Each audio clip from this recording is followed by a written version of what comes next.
program features live coverage of an African safari and may include animal kills and carcasses. Viewer discretion is advised.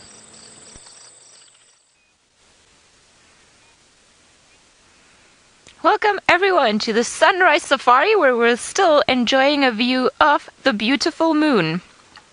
We're very happy to have you all in here today, and this is Safari Live. Ready.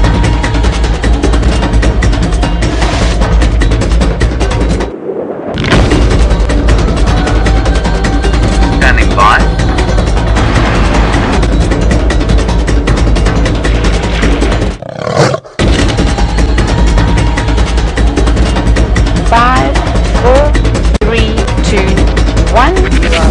You are live.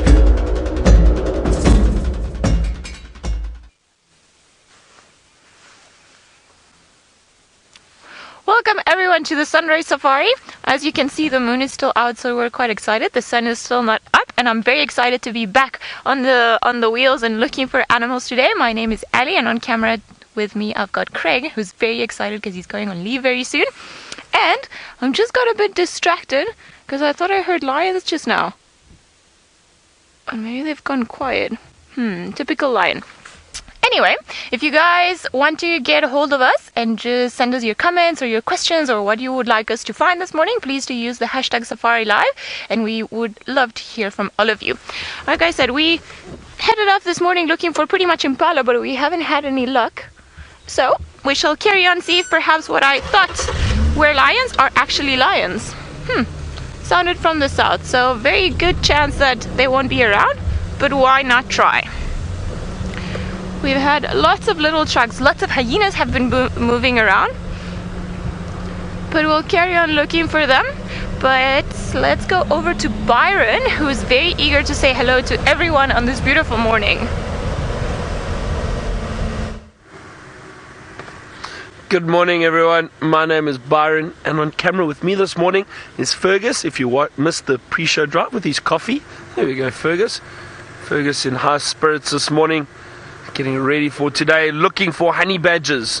That's what we're looking for. Now let's have a look. I've come down to the southern part of Djuma, and I'm in search of leopard. I'm driving very, very slowly because the last 2 days I've seen tracks of a young leopard in this area.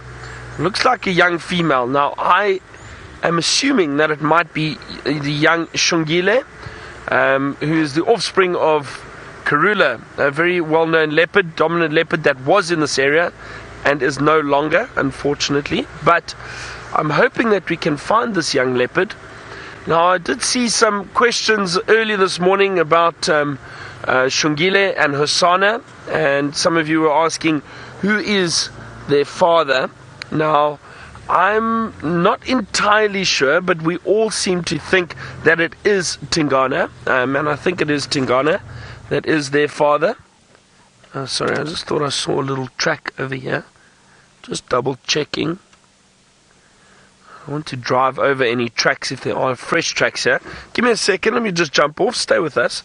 So this is the area that I had these tracks of this leopard yesterday and the day before. She's definitely been moving backwards and forwards between us, and that's just the southern boundary of Djuma, and there's Little Gowrie on the other side. So we're having a good look around here. Now, I can hear something in the distance, and it's those beautiful ground hornbills. Something like that. But it's the ground hornbills calling at the moment in the distance. I was saying the other day that we haven't seen them for a while. Well, I haven't. But I think Tristan had them the other day. And I can definitely hear them sound like they're on Djuma, just in that distance. Okay, so I've checked here. No sign of fresh leopard tracks, but that's good. So it doesn't look like she's moved back this way perhaps. So we'll have a look around and see. I'm going to check this boundary road though, because she seems to be crossing in and out here quite a lot. Now, Tingana was also in this area yesterday. Tristan did have him, and he crossed south over our boundary. down to Little Gowrie. Now the nice thing about getting out early like this is there's actually been a bit of moisture in the air, so there's a bit of moisture on the ground, not much, but it has formed, I suppose you could call it a bit of a crust on top of this soil, on top of the sand, so that just makes it easier for us to see fresh tracks. So if an animal like a leopard has walked across the road anywhere, we should see it very, very clearly. So that's what I'm looking for now. And I'm going to drive very, very slowly and have a look around here.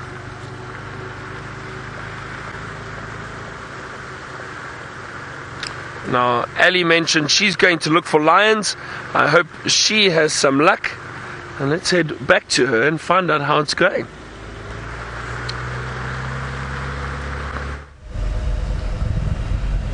No luck so far. We have carried on down the road where we were, see if maybe we get closer to what it sounded like, but now we don't know if we sort of imagined it or if it was actually real, because it did sound like it was from quite a distance. But nevertheless, we're gonna keep trying. We'll maybe check the southern boundary, see if perhaps any of those guys are coming this way, and then we'll see. If not, pretty much anything else in the way is fine.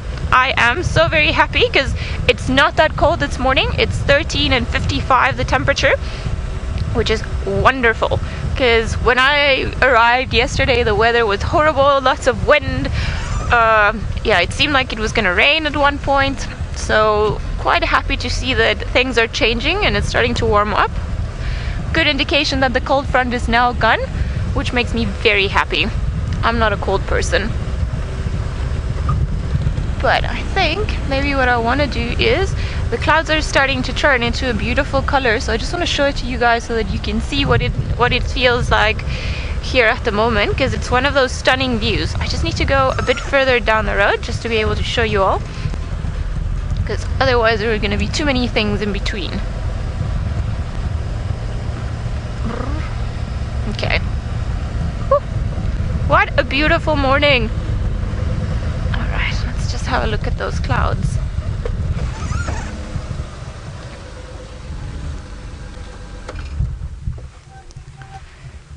Well, world is moving. Oh, so you see that beautiful color? Everything's starting to turn pink or violet and different things, and the sun is starting to come out, and we can hear a lot of birds far, far away calling, so good indication that everything's starting to wake up. Very excited. Very, very exciting. Let's see. I do want to check that road, not this one, just to see if there are actually any tracks or any news about those lions down there. To me it sounded like something was calling south of Simbambili, but I don't know. We can see, sorry, reversing all the way.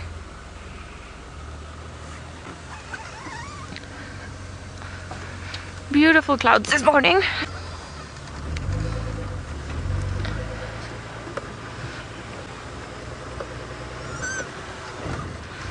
Michael, you'd like me to check the other hyena den. I'm not 100% sure where it is yet. I remember Tristan showing me quite a while ago, but I would have to double check where it is. I think Byron is closer to it than what I am, if it is the one that I'm thinking of. So maybe I'll just pass the message on to Byron and then he can have a look and see what there is around there. Oh, no, that's a bird flying away.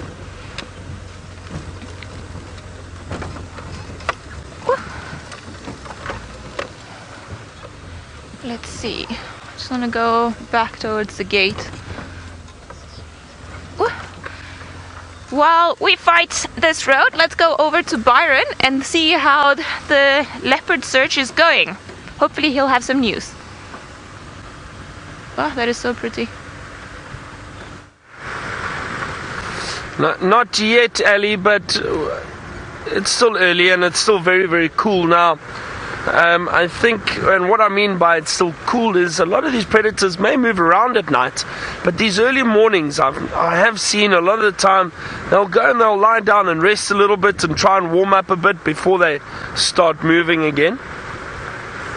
But I've been checking very, very carefully along the road. No sign, no tracks just yet. But it is still early. It's a beautiful, beautiful morning. Wow, we've really got... you know what, Fergs? Maybe if we go this way. Let me just have a look around here quickly. Any sign of leopard tracks? And these junctions in roads, often a good place to look, because a lot of the time these animals use the roads as basically just as a large pathway. So they do come through and move through an area.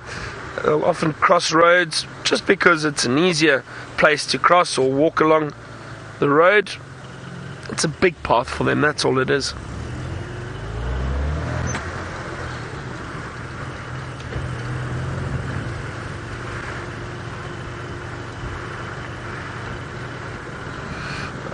Now, James, I don't think... Shungila is definitely too young to become territorial. Completely too young to be territorial. Is that alright, Fergs? Keep going a bit. I'm trying to get a nice view for you of this sunrise and the mist. Now, James, so I think she's still too young to set up territory for herself. I mean, she's not even 2 years old yet. Is that good? That'll do. Alright. I'll have a look at this while I explain about the leopard. So, James, the thing is, though, is that I think she's been hanging around this area too. One, because I don't think there's really another female leopard in this area that would push her out. Now, I'm just trying to think. I think Shadow comes down into this area a little bit, but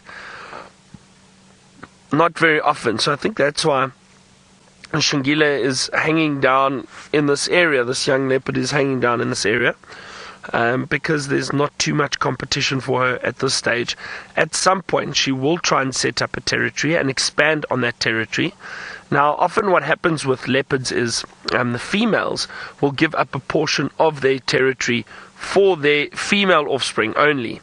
That young female will then take that portion and try and expand on it and try and push perhaps another female out of an area, or just try and expand on that territory somewhat. So you do get female leopards staying kind of in the vicinity of the mother's territory. And now with Karula not being here at all, there is a large space for a female leopard to move in and take over this territory. So perhaps she might try to do that, but not just yet. She's still too young. Maybe from about 2.5, 3 years old, I would say a female leopard would probably start showing signs of being territorial. Now, Daniel in Scotland, you were wondering how old she is now. If I'm not mistaken, she must be 1.5 years now, I think. They had their 1 year birthday the other day. James had a hat on, that's why I remember. So almost 1.5 years, I think. Yeah, so it's almost 1.5 years.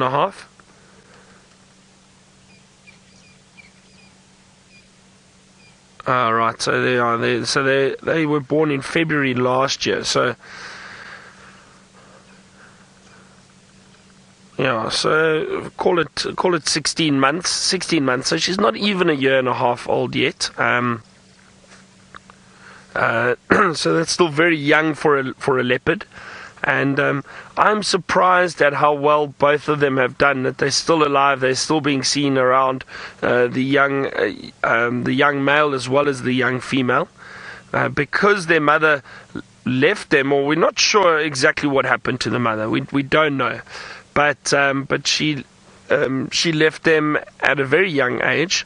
Now, I have seen young leopards that have been pushed out by a mother from 1 year old, which is very young. But if they're able to hunt little scrub hares or birds, or as we saw with these two young leopards, they were hunting terrapins, even eating terrapins, which is quite unusual. But they survived and they've done well.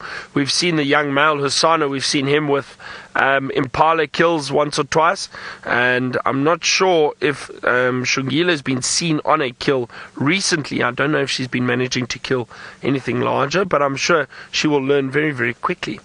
and be a successful female leopard, hopefully, just like her mother was. Her mother was successful, and I say that because she gave birth to a number of cubs and had a really large territory, and that is success for these animals. Look at that sunrise, isn't that beautiful?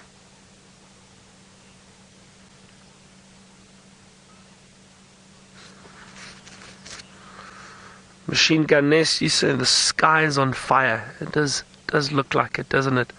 Now, even with those clouds, I think there's just a few clouds above that sunrise at the moment.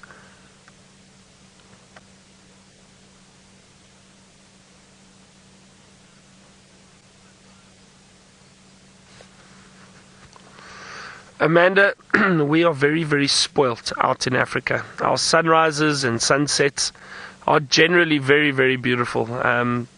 Actually, doesn't really matter where you are, but in South Africa, the sunrises and sunsets are beautiful, but especially these winter sunrises and sunsets. I think because there's a bit of dust in the air, there's a bit of mist, all of that adds to the light. Now look at that as Fergs zooms out there. You can actually see the sun rays piercing through the clouds. And that silhouette of a tree.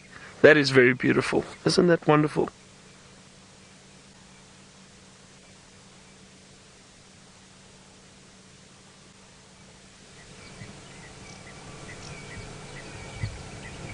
So James, just getting back to your question again, I hope that explains a little bit about the females and the territories and the age they start setting up territories. She's definitely far too young. She could easily be challenged and chased out of an area if she was trying to set up a territory. So I doubt she's scent marking now at all, because she doesn't want to draw too much attention to herself. The same with the young male.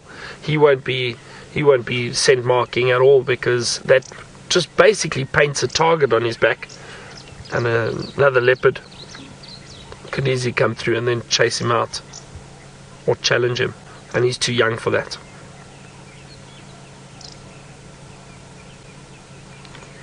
Now, stopping like this sometimes just out in the bush is not a bad thing, because we can hear if there's anything going on in our vicinity, maybe an alarm call or two. But it's also nice just to appreciate the views. I mean, the mist down in the valley at the moment, and the sun rising. Now that mist is all there, or that little bit of mist is there because the cold air sinks, so it pushes that mist down into the valley and holds it there until it starts warming up, and then it will disappear a little bit later.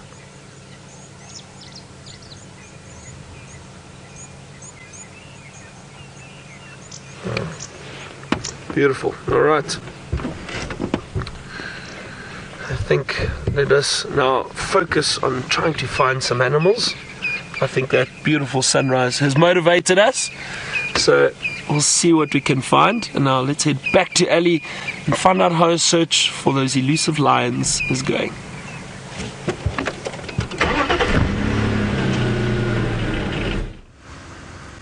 Well, the search for lions is not going too well, but we just met up with one of the guys and he just gave us an update. One of the trackers that was picking up a lot of people from the gate, that he saw a leopard sleeping on the side of the road. So we're desperately looking for this leopard now. I'm not too sure where he is, but he just said he wasn't sleeping too far away from the boundary. So I wonder, because he just said to us that he saw it driving on the main road. So I'm kind of trying to figure out where it was. Maybe ahead of us? Is it there? Okay, we found some people that are giving us a hand. Yay! There it is! Crossing in front of us! Yay!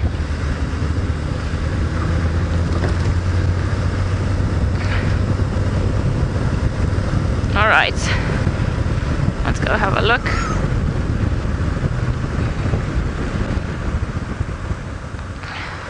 There it is. Hello, Rye. Yay! I don't know which one this is, but very exciting.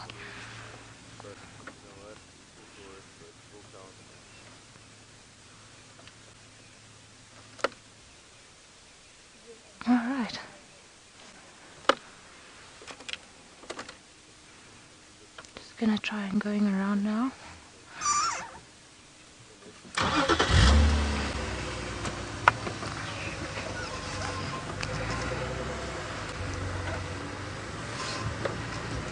Sorry guys, how are you? Good, thank you, good to see you. Hello. Alright.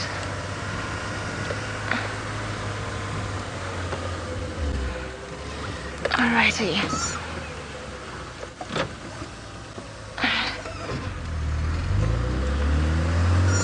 Just gonna go around the road.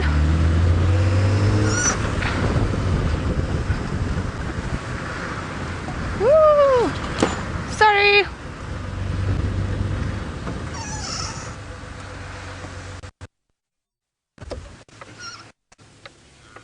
I don't know who this is. It's a young leopard.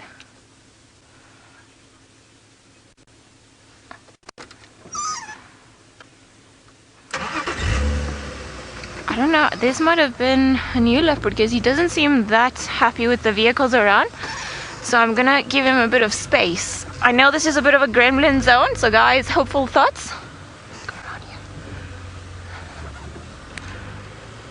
I think he is somewhere around here. Let's see. He's in a bit of a tricky spot. And I'm not gonna follow it too much off road. There it is. It's not too relaxed. Tags, I've got him here.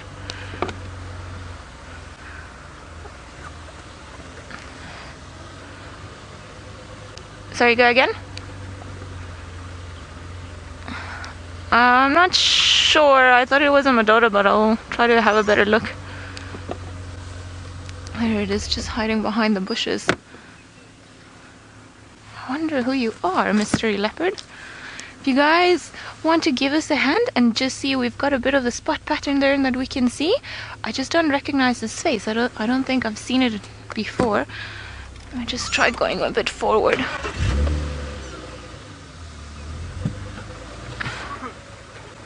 Maybe there it'll be. I thought it was a Madonna. I don't know why, but but maybe it's a Mafazi. Yeah, I think maybe it's Shadow. I don't know. I've only seen Shadow once, so I'm not too sure. But like I said, if any of you guys that are having a look are able to see the spot pattern and let us know who it is, please do use the hashtag Safari Live. I thought it was a young male, but I could very well be mistaken because I had no visual proof of that. Okay, it is a female. Okay. Are you Shadow?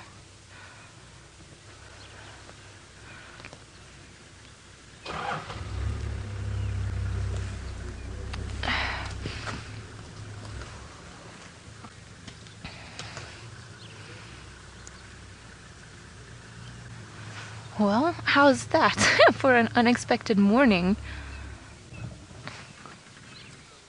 Hiding behind the bushes. I think maybe it was actually on the hunt and that's why it was running the way it was. Michael, you say it might be in Nchila. I've never seen her before, so why not? If you had a look at the spot pattern and it matches, and yay, a new friend that we have found.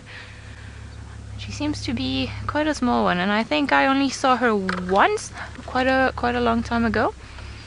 So you see, she's not the most relaxed of leopards.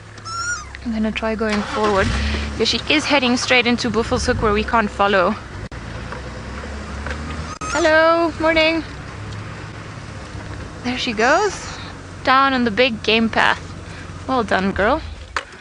Very clever you are. So you see, if you've ever wondered if animals do use a game path, I mean, look at that. It's a perfect highway for her to go down, and she seems to be headed straight towards Sydney's dam.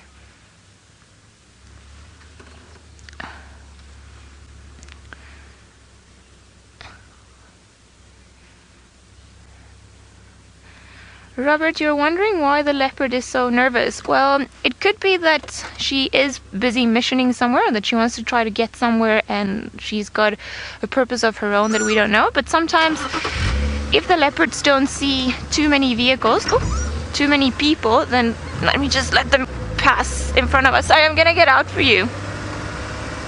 If they don't see too many cars, they're not that relaxed with the vehicle, so it'll happen sometimes that they'll just be slightly more nervous than what they normally are. So I'm just gonna let these guys go ahead of us. No problem, I'm gonna follow you now.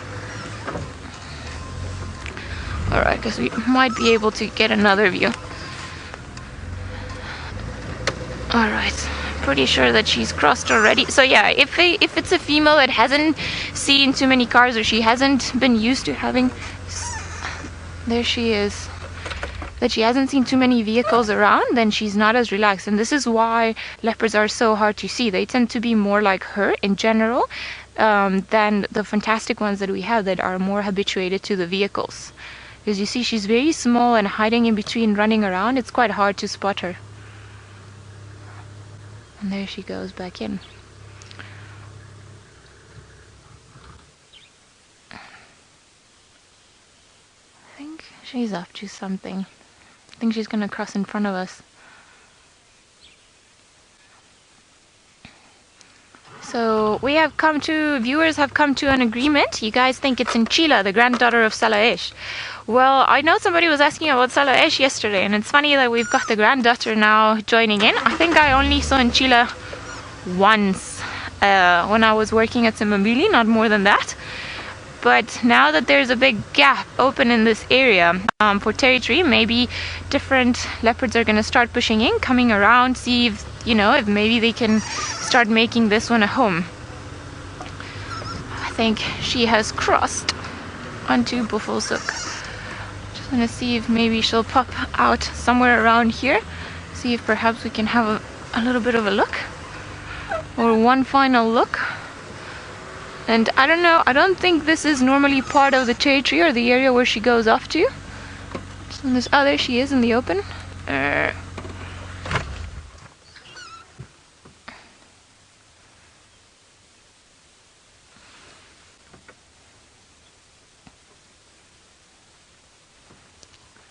think she's more on the hunt than anything else. She seems to be trudging. I don't think she's 100% relaxed around the vehicles like some of the other cats that we have around, like Hosanna and Shangile, but she still looks like the vehicle is close and she hasn't run away. And I think it is mostly because she is looking for something. So very likely she's been hunting this morning, because when we saw her there were some impala not too far. So what could have happened is that she was in a particular area looking for food and these impala started alarming. So she gets a bit nervous and runs away to try and start over from another area where they haven't still spotted her, where they don't know that she's there yet. I think she's just carried on moving now towards Buffelshoek. I want to see if these guys move around, see if perhaps we can get one last view. Because she is there, but she is heading straight towards Emmanueleti. But how's that? Wonderful and unexpected female leopard very early in the morning. I am so happy to have seen Nchila.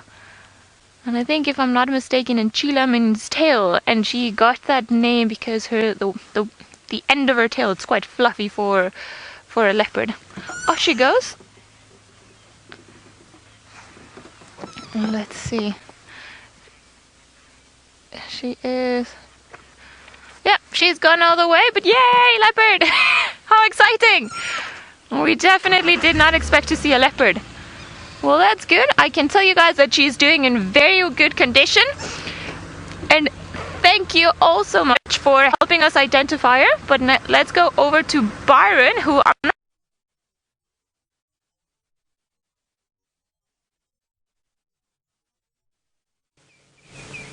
Crash Cat, Byron, you live. Byron, you live. I'm not interested, Fergs. I'm not interested. It's not fair. Ellie and Tristan keep finding all the leopards and I find nothing. I'm jealous. I'm very jealous. But I'm so happy you got to see a leopard though. Now, I have seen some lion tracks at least along the road, but it looks like these are from last night. There's a lot of other tracks on top of these tracks. There's some Franklin tracks, there are little civet tracks, so these lion tracks are not fresh at all, and I'm assuming that lion's already moved off the property. But you want to look at the sun? Yeah, look at the beautiful silhouette we've got again. We yeah, but as I said, it's so nice that Ellie got to see that leopard. That's really, really wonderful. I wonder which leopard it was. It doesn't really matter, I think. It's always just nice to see a leopard.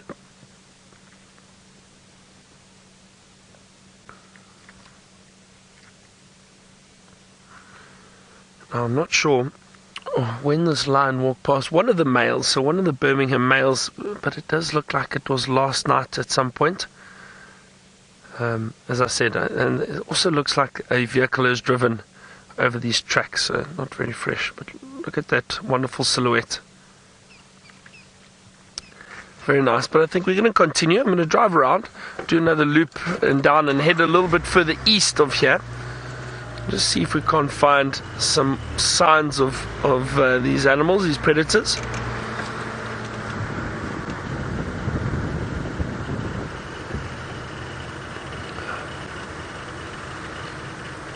Dear watcher, yes, I think the days are still getting shorter. I think our shortest day is in July, though, if I'm not mistaken. Is it? I think so. Just joking. Tomorrow's the shortest day. The winter solstice is tomorrow. So it's tomorrow. So the days are still getting shorter until tomorrow. and then they'll start getting longer again.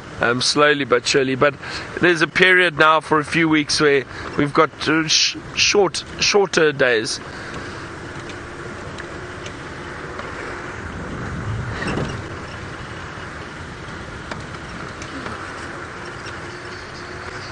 Fergus did have a hornbill that was silhouetted on that tree earlier in the light, but it decided to fly away, unfortunately.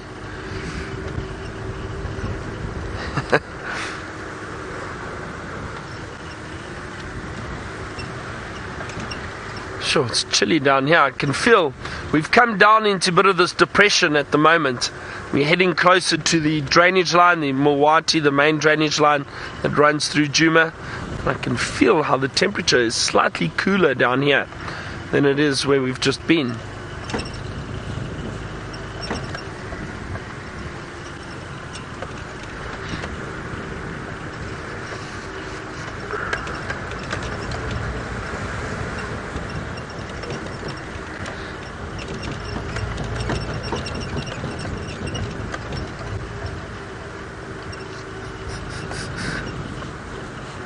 See if there's any sign around the water hole. Maybe something went and drank during the evening.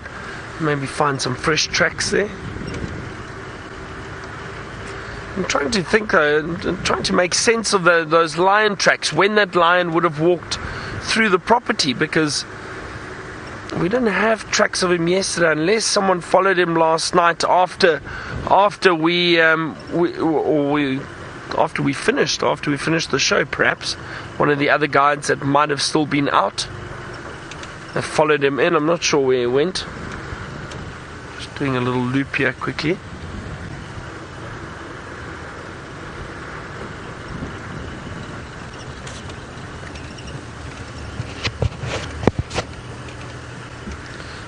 No, Tim, we don't celebrate the winter solstice. What celebrations do you have for winter solstice? Tim, enlighten me a little bit. What do you normally do? How would you? I mean, we've not in South Africa. We don't. Fergs, have you heard of any celebrations?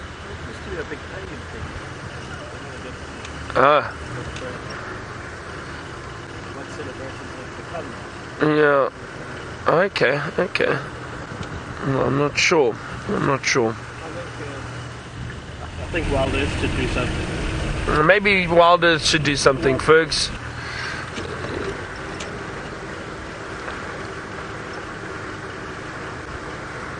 Right, indeed. Well, we'll maybe think of something to do for our winter solstice. Now, Ali's found a leopard. She's had coffee. She's now got zebra. It's great to have you back, Ali.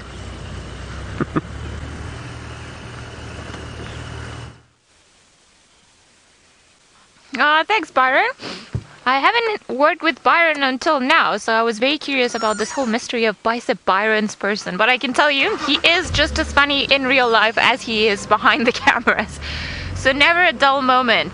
But going back to the zebra, we've been lucky. We went all the way from spots to stripes, the most prominent patterns around here. So I just want to have another look at them because they are so pretty and they're looking wonderful.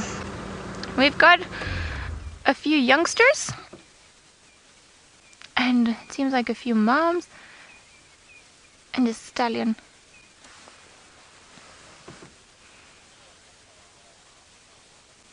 Hello, guys.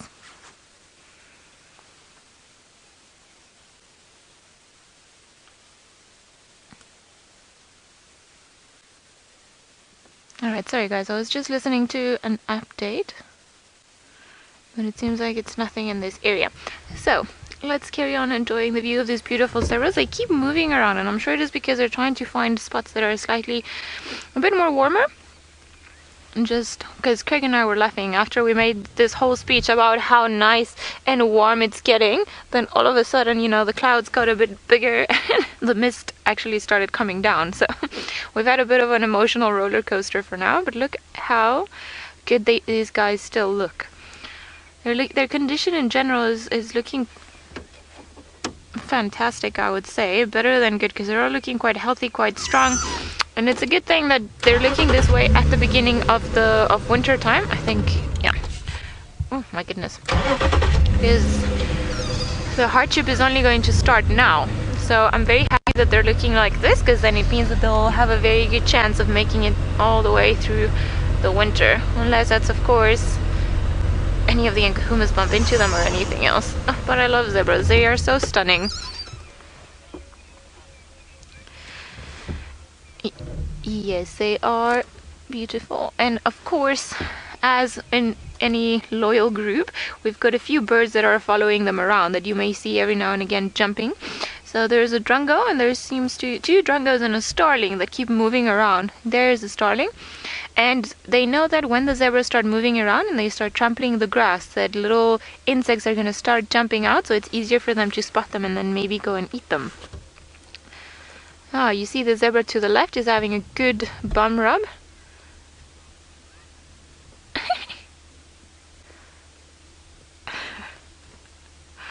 Well, that was clearly an itch that the oxpecker didn't get.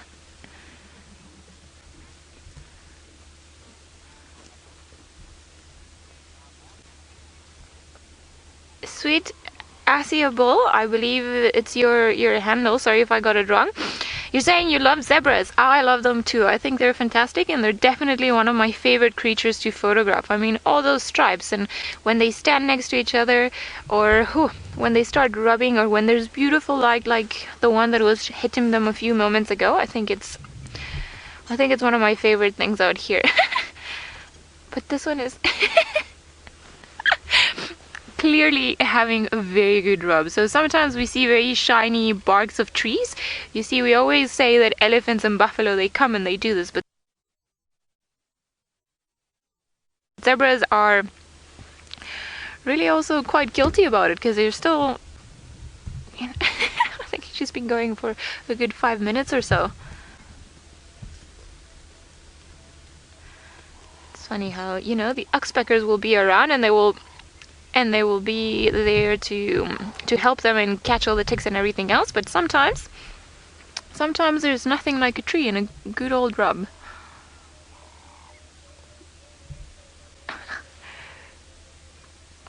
That was very entertaining, thank you. And they're all moving around. Let's see, you see now when they all start getting all together, it's hard to tell how many there are. I mean, I can't even tell. I think there are maybe right there about 4 or 5, but when they start moving and all those stripes start scrabbling in, then it's very hard to have an idea.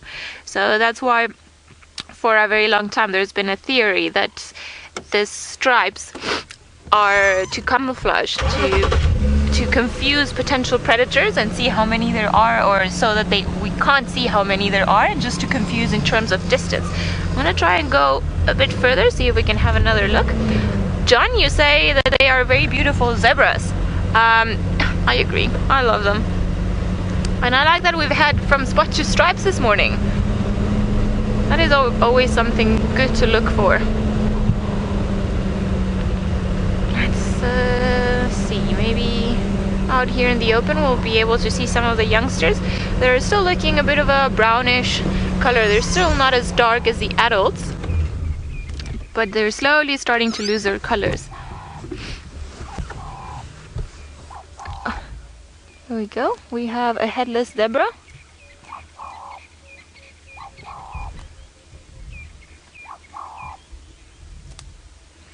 Machine Gun Nest, you're wondering how fast zebras are. They can be quite fast. If I'm not mistaken, they can sustain a speed of about 50 to 60 kilometers an hour. I think it might be a bit faster, but obviously they can sprint a lot quicker than that, but they can only sustain that speed for a few hundred meters. But still, if they get spooked, they can easily outrun a predator. Oh, look at them. 1, 2, 3, 4, 5 of them.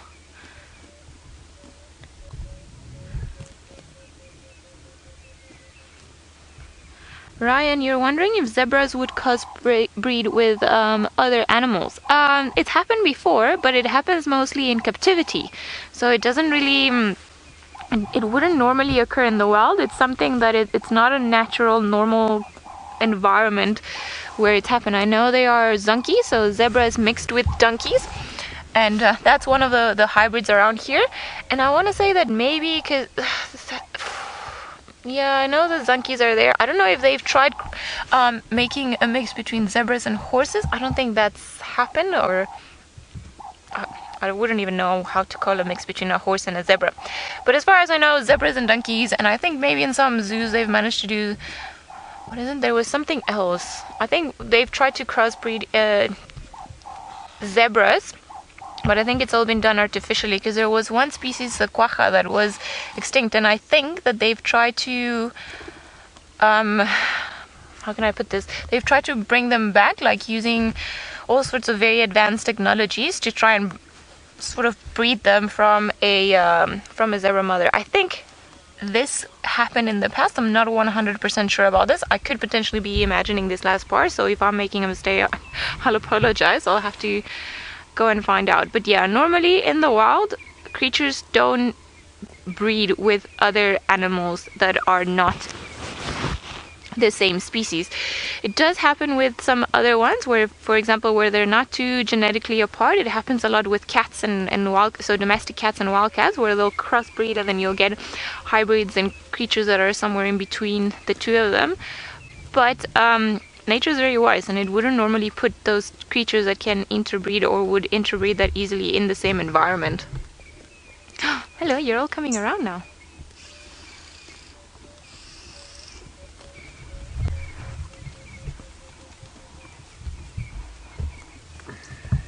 Francis from Israel, you're wondering how old the younger ones are. I would say maybe about 9 months or so. It's still got a little while of protection from the parents and the stallion. And, well, I think they're all pretty much crossed. We've just got one last very glutinous zebra crossing the road. Looking very determined. A girl should have crossed in front of us. It would have been easier.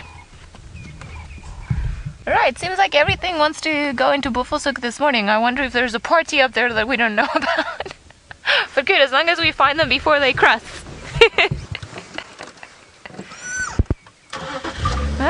Let's go over to Byron, who has been able to find some primates.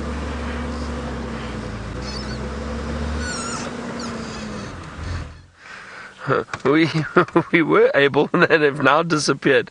They were all sleeping, huddled up in this large jackalberry. Now I'm just trying to see if there we go. There's one or two. What they've done now is they've just climbed out of the thicker branches and into the open because the sun is coming through. So they're going to try sun themselves to warm up, but they were still very cold and huddled together, resting. These are the vervet monkeys, V-E-R-V-E-T, vervet, not velvet. These vervet monkeys are very cute but very mischievous. They can cause some havoc for guides and camp managers alike at the camps, because they'll steal your breakfast if you're not careful. But as you can see, they love these large trees along the dry riverbeds. These jackalberries are perfect places for them to sleep for the night, and high up in the canopy, and then climb out and warm up in the sun now as the sun hits the top of that tree.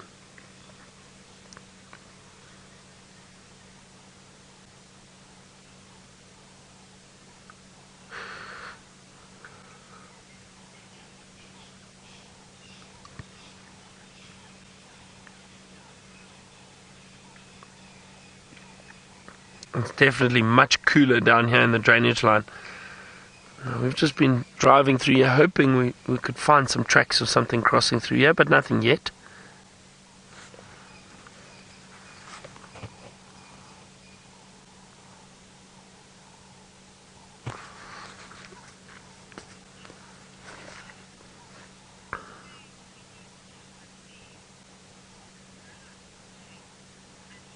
No, Ashes, no. There are no chimpanzees or gorillas in southern Africa.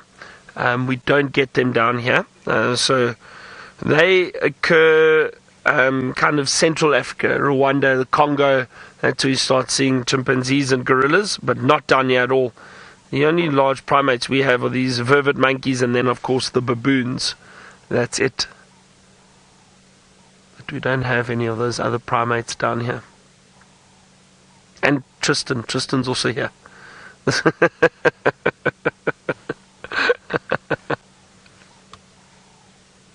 He's not even on drive to defend himself now this morning. We'll have to tell him about that when we get back. So I think let's carry on down this drainage line.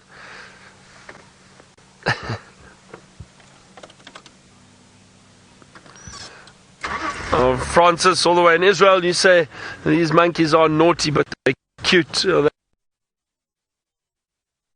They're fun to watch. The other night, oh dear, I think our signal's a little bit bad down here at the moment. But as I was saying, these monkeys, the other nice thing about the monkeys is that they'll keep you. They will alert you, rather. Let me put it that way. They will alert you if there are any predators around. They've got incredibly great eyesight, so they can see any predators walking from quite a distance. I've seen monkeys that will sit on one side of a river and alarm call at a lion or a leopard right on the other side of the river. Very, very good eyesight and a great way to find predators. So if you have monkeys around and they start alarm calling, chances are there's definitely a predator around and you need to go and investigate and have a look around. So these monkeys are very quiet at the moment, so I'm assuming there's no predator in this area. So we're going to move out and see what else we can find. Let's head back to Ali, find out how his search for more animals is going.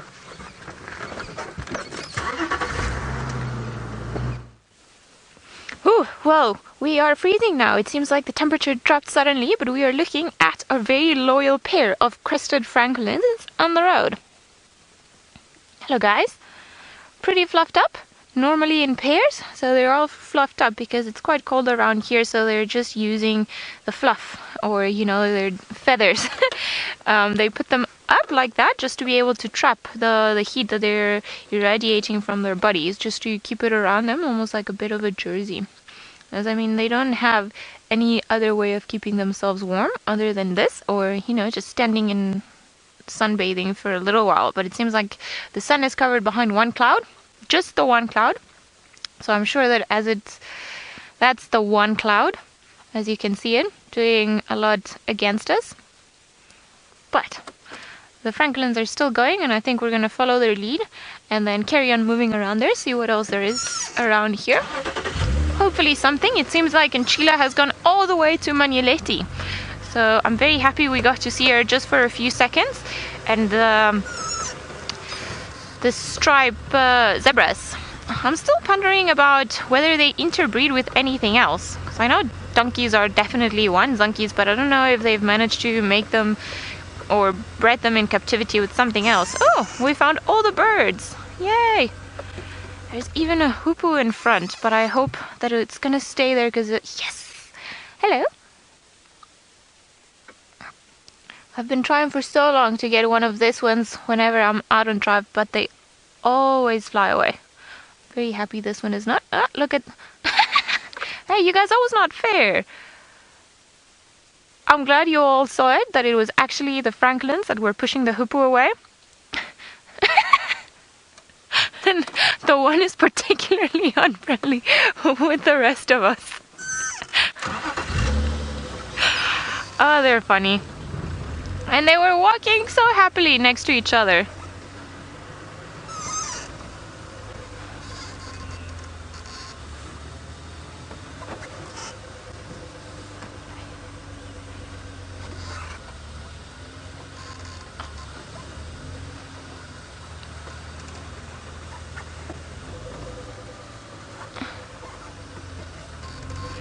Sorry guys, I'm just trying to listen to an update about the lions in the west, but I couldn't get a lot of it.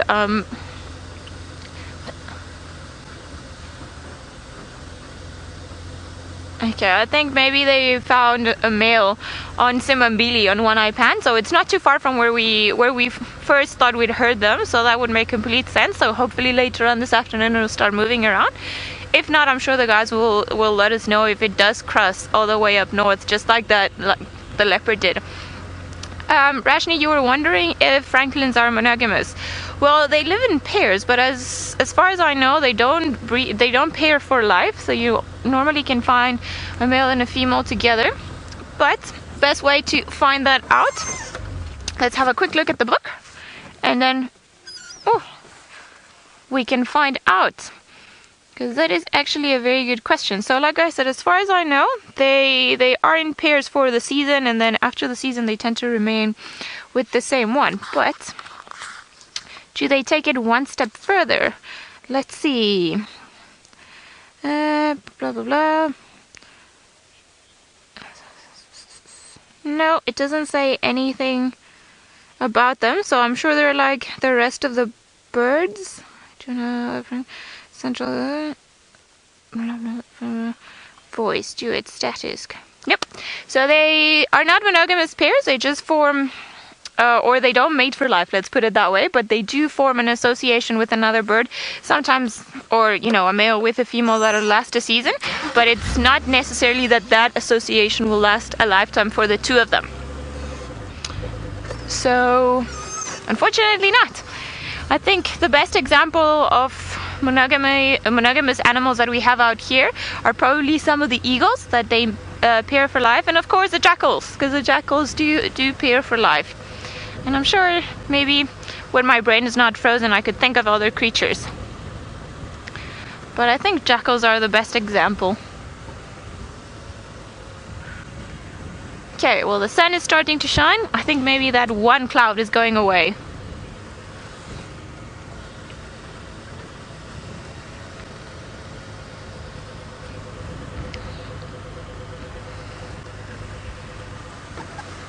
Jillian, you're wondering if monogamous birds or animals in general, if their pair dies, if they're gonna go looking for another mate and or stay single. So with most animals, not even birds, like even if we had mammals that are monogamous or mate for life, it's when their partner dies, then they will go looking for another mate. In nature, the most important thing is just to be able to raise your genes and spread them. So if you're paired or your mate dies, then the first thing you're going to do is go off and look for another one so that you can carry on with this life mission. Whoop! It's a bit of a hectic road. Maybe I shouldn't have chosen to come down here. But yes, while their partner is alive, they will stick together. But as soon as a partner dies, then I'm sure it'll take them a while. But as soon as they find a suitable candidate, then they will pair up with this other individual. Oh, sorry guys, I'm just trying to make sure that I don't get rid of Craig before he goes on leave. I don't think he would forgive me. Can you imagine? You get lost right before going on leave. That wouldn't make me too popular. Alright, tiny button quails on the road. No, stay there. Don't go. You just stay. Okay, but I'm sure everybody managed to grab a glimpse. Ah, they're so sneaky.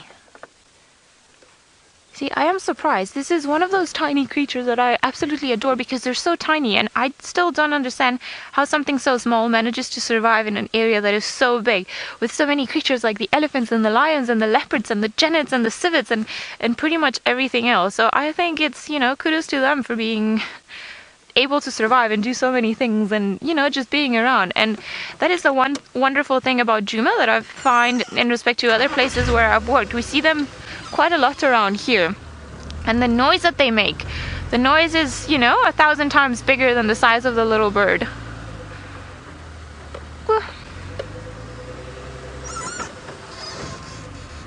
Alright, let's go over to Byron, who's apparently had no luck so far, but we're gonna find some lucky beans and give them to him because I'm sure I'll need them too. So we can go on a team effort. But let's go across to Byron and see what he's up to.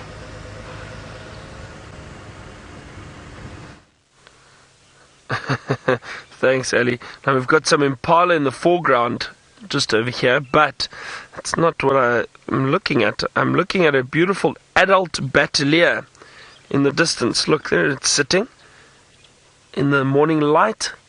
Beautiful adult batelier. Oh, look at that red face. There we go. Very, very beautiful. Enjoying the morning light, warming up. It's much warmer up here, sure, compared to that drainage line that we were in. Now I wonder, I think there's a road just up ahead here, actually. We can maybe get a little bit closer. I'll just double check. I think there is here, yeah. Shall we just try and see if we can get a little bit closer? Stick with us. Maybe get a better view of that batelier, get a little bit closer to it. And try to see more of that face. I really hope there's a road up ahead here. No, it's further. It's much further. Oh dear. But maybe still, I think if we just go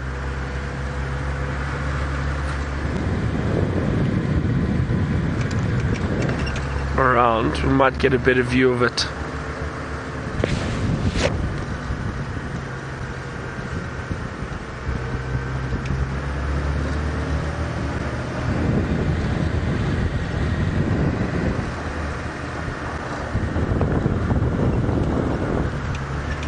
These bateliers are one of my favorite eagles. Lovely to see them. Yeah, I think we'll get a nice view going down here.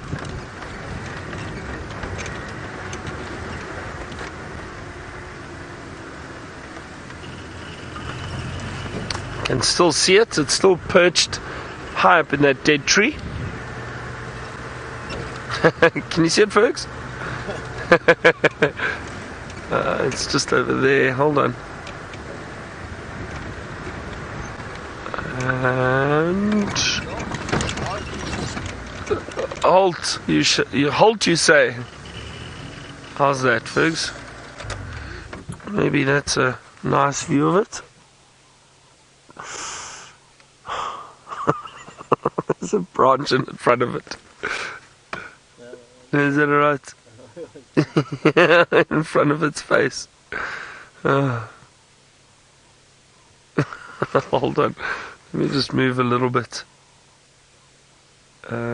Just trying to see. Yeah, let me just move back a little bit, few meters, and we'll have a lovely view of it. I wonder, even forward. What do you think? Back. We'll listen to Fergs.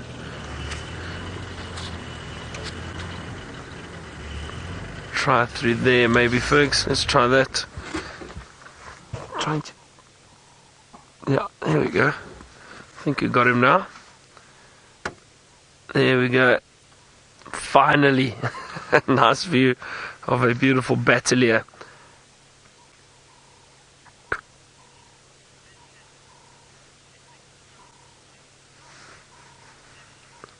Ashes, you said it looks round like an owl, so I'm assuming you mean the head, Ashes. It does have quite a roundish head, quite a large head, the Bateleur. Look at that. Yeah, it has got, those feathers are puffed up a little bit on the back of the head. Very, very beautiful bird. Now, if you look closely, do you see those long, what look like tail feathers? But they aren't tail feathers, it's the tips of the wings. Now, the Bateleur has a very short tail. One of the distinguishing features of the Bateleur eagle is its very, very short tail. Unlike the other eagles. But those, when it's perched like that, the tips of the wings actually extend way past the tail. So you can see those wingtips very, very easily. Starting to warm up now. It's feeling wonderful. This time of the morning is my absolute favorite. And it's been quite cold. And now the sun is coming up and it's starting to warm up. And it's still fresh. It's still fresh, but definitely warmth in the air at the moment. Wonderful sounds. Franklin's calling, Cape turtle doves. African hoopoe I could just hear. There's also a emerald spotted wood dove. There's a lot of birds calling. Kristen, those legs are indeed red too. So that red face and the red legs.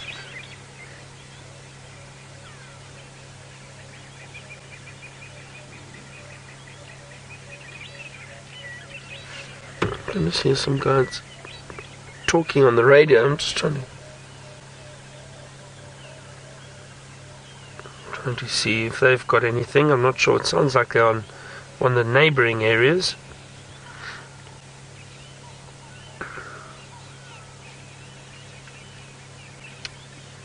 See it busy preening itself at the moment.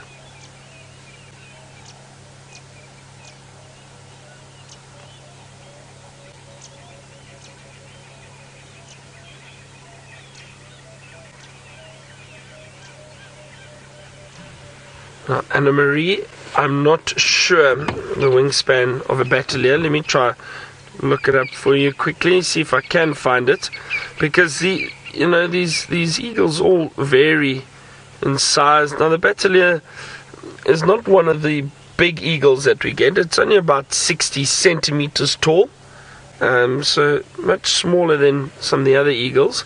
But its wingspan, let's see if it gives me anything on the wingspan.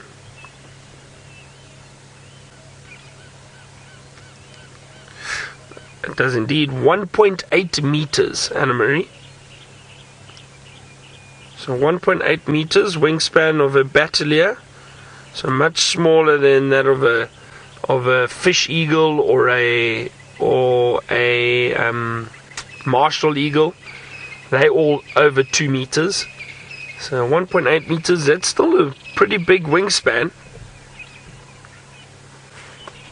1.8 meters. Gee, that is huge. That's longer than me.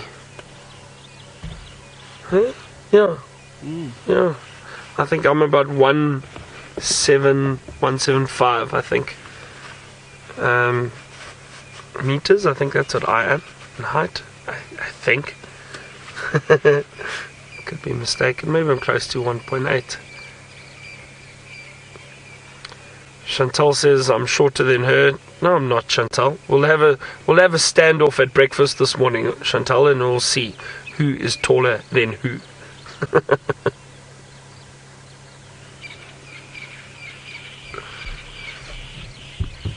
So Chantal says she's 177. Okay, so we'll see when I get back.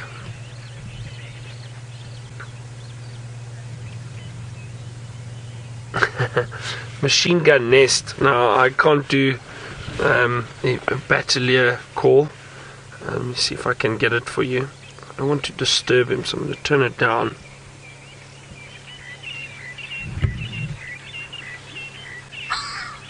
You hear that?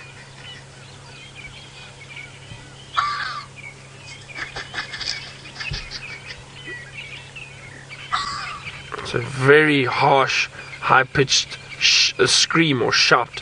That's what the Bateleur sounds like. machine gun nest. That's what the battalion sounds like.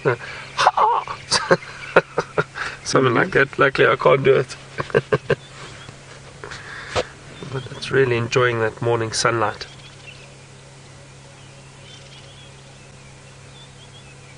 Now, I've not heard a single alarm call.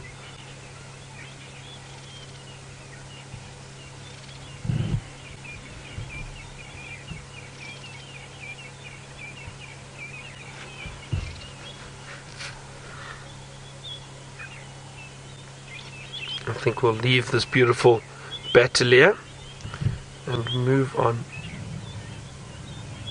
And Gillian, you asked, is that a bird of prey? Yes, the battalion is.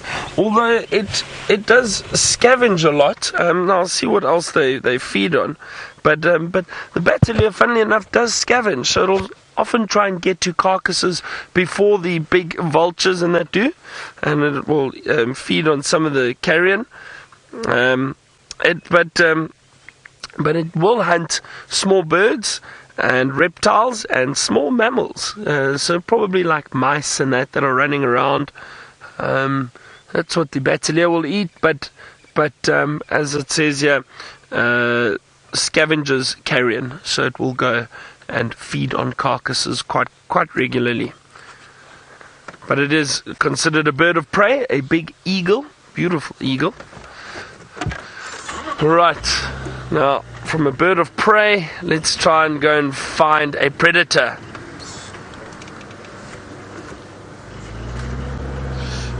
Alright, now Ali is also looking for predators, looking for cats. Ali cat, I think Ali cat is out. Let's go and see what she's got.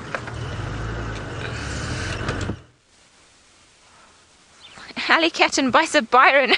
What a day.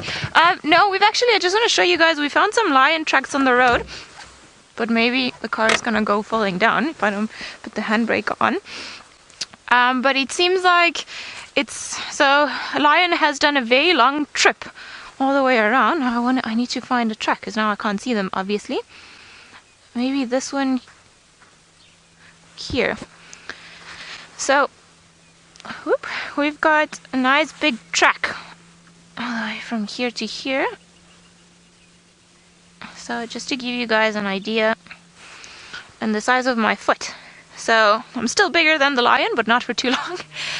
No, and they've gone all the way down to, it seems, to the pan, but then there were some more tracks that we found this morning, or, well, not us, some of the other guys that went pretty much all around through the back of the lodge, back up the shortcut, and then all the way out to Buffelshoek boundary. So I wonder if it's not actually the same one.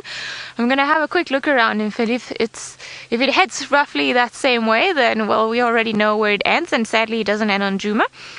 So we'll see, because the tracks are looking so pretty, and I love finding lion tracks in the morning. They're stunning. They're really, really beautiful. A good way of knowing a lion track, well, very, very big track, first of all. Not as big as an ellie, though. And then we've got the very distinctive 1, 2, 3 lobes at the back, and then 1, 2, 3, and 4 toes. And then, you know, it's been walking pretty much all around the road. So it's been going on like this. Bloop, bloop, bloop. And all the way down. That is actually a stunning track. Maybe we'll be able to show you guys a bit better. I don't know if you can see them from here. I think, Craig, let me just try to, because they're one that is beautiful in very soft sandy soil. And I find those are the most beautiful tracks when you can see them clearly. So let me just make sure that this doesn't fall all the way off, along with my mic. And then here we've got one here, and this other beautiful one here, and then this one here. So you can see very, very big track. It's almost the size of my hand, pretty much. So I reckon if I were to put my hand on the paw of a lion, just because my fingers are very long, that's the only reason why it would be bigger. But this is a very, very big track. I mean, look at this. Pretty much it reaches all the way here. So quite a big track, and then going all the way down. So for the sake of it, and just to make triple sure, we're going to follow them around for a little bit see if they do roughly head into the same direction, because I mean lions have been very sneaky all around this particular area. Lots of drainage lines where they can hide, lots of good places to spend the day in, so you never know. But we'll just see what's going on, just in case. We don't want to miss an opportunity, do we? Ooh. Going all the way down. I wonder if he actually didn't make an appearance late in the day at the dam cam.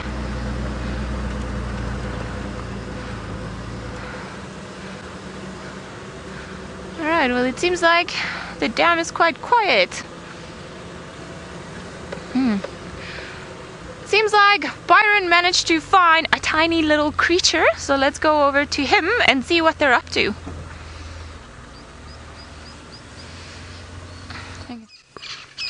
Well, they're sunning themselves at the moment. There's a lot of noise going on here. The francolins, crested francolins, making a noise. Now, the squirrels are sunning themselves up on the tree, so everything's out now, getting a bit more active. It's warming up a little bit, and I'm hoping that we get some more animals moving around now. So, there are those beautiful squirrels, just enjoying the morning light. And then, just below them, close to the ground, there is that francolin that was making the noise. There it is. Also sunning itself. Chantal said some of you are calling me the Birdman of Djuma. I don't know how I feel about that yet. Is it because I'm cuckoo?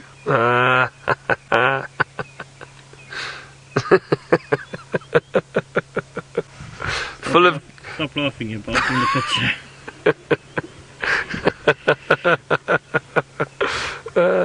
I thought that was very funny, Fergs, didn't you? No, I'd just like to excuse it's not my bad camera work, it's your giggling that's buzzing.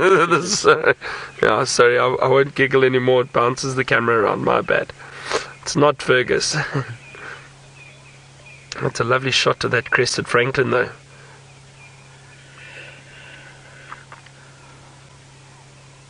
Probably going to jump off soon. Let's see. Will it, won't it?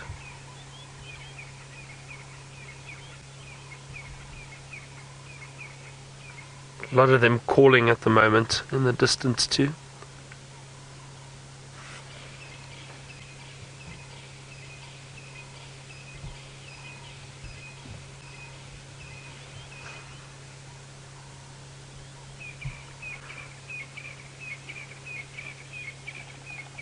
Oh, there's a woodpecker knocking away. It sounds like a bearded woodpecker. Now, I know that because the bearded woodpecker, its knock is actually a territorial call. So it's got a rhythmic knocking sound, and that is how it marks its territory. So that was the bearded woodpecker.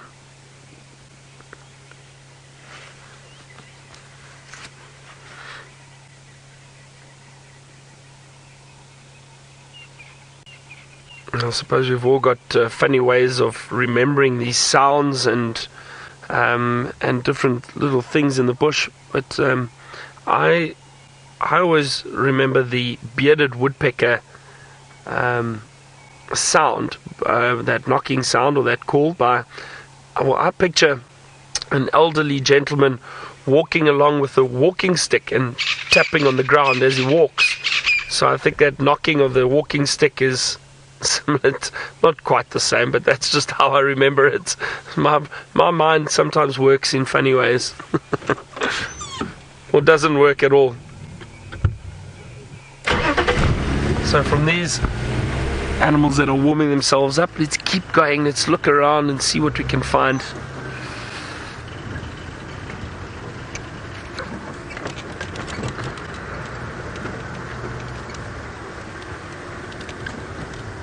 It's a pity James isn't here at the moment to laugh at all my jokes. You know how he constantly can't help himself, hysterically laughing at my jokes. I wonder if he watches when he's on leave. Apparently Taylor is sending in comments via Twitter, so she's obviously very bored on leave. Now hang on, here we go. Look at this. There are some male impala and male Nsele all over here. Now this is incredible. Now just have a look. I'm just looking around quickly. I can see 1, 2, 3, 4, 5, 6. Looks like at least 6 male Nsele in this area. But look how beautiful they are in the golden light.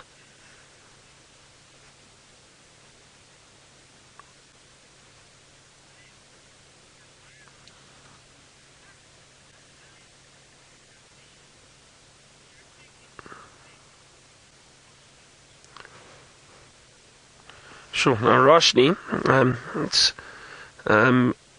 let me. I hope I get this question right or understand it correctly. So, you're asking what happens to the less dominant males in a pack or a coalition or a herd? Do they get to mate too or not? So, Roshni, within a pack, for example, a pack of wild dogs, no, they don't. Because wild dogs, only the alpha male and female mate. None of the other dogs mate. There may be mating that occurs between the beta female and the male, the alpha male, but the other males don't mate, and so that's just the way the hierarchy works within wild dogs. So only alpha male and female mate usually. Within a coalition, for example, of lions, the males, there is a slight hierarchy within the males. So, for example, these Birmingham males that we see, around here, they're the 4 brothers. There will be a slight hierarchy. One will be more dominant than the next. So the more dominant one will get to mate first. However, the other males will still mate with females. Maybe not the same female that male is mated with. Maybe one of the other females in a pride. Or sometimes what happens is a female will go and mate with multiple males. And the reason they do that is to ensure that she does fall pregnant, so that the success is at a higher chance. And also that those males all then think that the offspring is theirs and belongs to them, so that they don't harm those cubs when they are born at a later stage. So those males will then still all get to mate, usually. Are usually there, or they do usually mate. And then within a herd, the antelope species will challenge one another. Usually the dominant one gets to mate with the females, the one that's bigger and stronger. And there we go, there's an impala walking with the Nsele. So they will get to mate. The ones that lose, unfortunately not. They'll have to try next year, see if they can mate, or if they perhaps find another group of females that they are able to mate with, they will then mate. But generally, if antelope challenge one another and the dominant male wins, he will chase the other one off and he will get to mate with the females. Rashni, I hope that answers all your questions.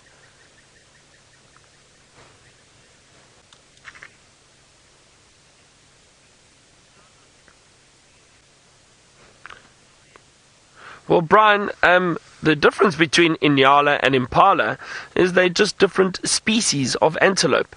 They are both antelope, but you can see the Nsele over there much larger, very hairy, long, thick coat, different horns, white markings on the body, and very soon you're going to see an impala that is just coming out to the left over there, folks. Sorry, can we just get that? There we go. There he is. Now you see the impala is much smaller antelope, brown in color, light underbelly, light white underbelly. The horns are a different shape. They're, as I said, smaller than the Nsele, but as I was saying, they're both part of the antelope family, and they are just different species, Brian. So we have a number of different antelope in this area. Other examples would be the kudu. the wildebeest, the waterbuck, steenbok, duiker. Those are all different antelope, all related, all part of the antelope family, but different species of antelope. Now the names sound quite similar with Nsele and Impala. Nsele is spelled Nyala, Nsele, and then just the Impala, Impala, like the car. What was it, a Chevy Impala, was it? I think an old car, if I'm not mistaken. Do you know, Fergs? I think it might have been. I think it was a Chevy Impala, an American car, I think. Now, Ellie's heading towards, I think, Vuyatela Dam, because apparently there's a surprise there for her. And let's go and see how far she is. We're not too far from the dam, almost there, so hopefully the big surprise will be there. Big grey surprise, let's put it that way, so that we don't start imagining a small scaly one. Alright, we are almost there. Bloop, bloop, bloop. And it's starting to warm up quite nicely, so it's no surprise that things are actually starting to move towards the dams. So now that the sun is out, I think today we're going to have a very nice hot midday, maybe a bit of a hot afternoon. I know the boys were being very brave yesterday and they were like, oh no, I'm going to wear shorts because it's the afternoon, and you know, it's not worth it putting on long pants. And me, in the meantime, I put 2 pairs of pants every day because I get too cold. Okay, I swear that it felt like the dam was a lot closer than what it is now. Wonder if maybe... Oh, just an update on those lion tracks before I forget. They were the same ones that were called in this morning. He just seems to have come from quite a bit, maybe from the more east, and then he did a big loop around. I sometimes feel if they don't feel like the guardians of Djuma and the staff and everyone in general, because it's come all the way along. It's gone around the lodge and the staff village and then carried on and then gone all the way up north. So unfortunately we know that those tracks just cross into Buffalo's Hook, which means that wherever these beautiful creatures are, they're just not accessible to us. But I think it might be a nice day for them to start moving around, so who knows. Now where's this big grey surprise? Chantel?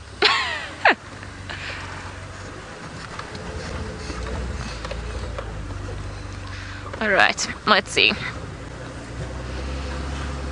Let's see. There it is! Yay! For a minute there, I was a bit worried that maybe we were starting to imagine things this morning. But no. So thank you, Chantal, for letting us know that he was here. I'm sorry that I didn't have trust there for about 2 seconds. But there we go. Beautiful Ellie bull. Ah, look at that view. I love it with the reflection. I feel it's always magical. And his tusks are quite funny, aren't they? They're quite recurved and going all the way up. Just like he does. So, very wonderful big grey surprise for the day. And it was funny because we were here maybe 10 minutes ago and there was no sign of an elephant anywhere. And just as soon as we left and decided to go somewhere else, well, hello.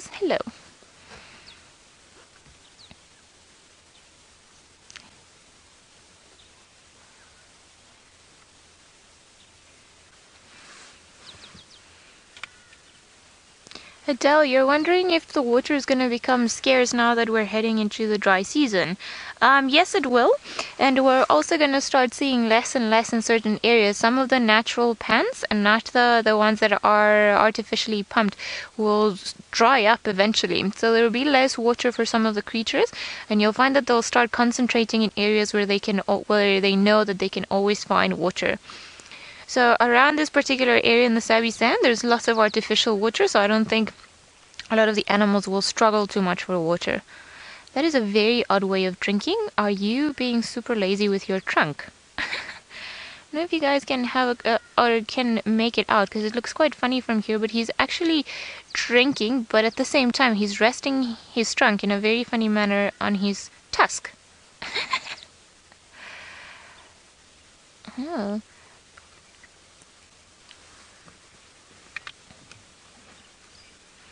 Jessica, you're saying that elephants make you sleepy. Well, they can be quite peaceful animals, and sometimes when there's just a bull drinking around here, it's almost like you get to that stage of relaxation and happiness, and you just enjoy what you're looking at, or at least that's the way that I feel.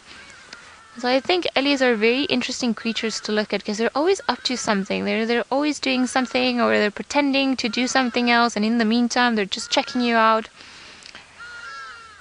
And now you're going away, but I'm sure you can hear all of the haddidas around, and I don't think he's too impressed with them. With those big ears, can you imagine how much noisier the haddidas might see?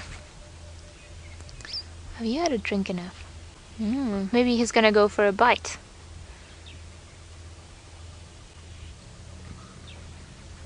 Snack, you're saying that he looks lonely and you're wondering where his herd is. Well, male elephants, especially as they get older, it's common to see them on their own. So the females and the babies and the young ones, they all stay together. But the bulls, not necessarily. The bulls, I think, as they start getting older, sometimes when they're about maybe 12 to 15, they start this independence process. And they'll start lagging behind the herd, and eventually that gap between them and the herd will get so big that they'll be on their own. So if he finds, for example, the herd where he was born into, very likely he'll recognize his mother and sisters, and there'll be like a greeting ceremony, which is always wonderful to see between elephants, because they all start secreting from their temporal glands, and they start touching each other and putting their trunks in each other's mouth, and it's a very wonderful experience to witness. And if not, then if they don't find their natal herd, or if they bump into something else, they're always looking for females to mate with. So sometimes they get quite interested in some of the girls from different herds. I reckon that's probably their main interest. Thing is just, I thought you were gonna go eat. So, like I said, whenever you see an elephant on its own, especially if it's a big one, then your chances are that very likely it's going to be a male and not a female. Females, they tend to be sometimes in smaller groups. Sometimes you'll just see one female with their young ones, but it'll still be like 2 or 3 of them.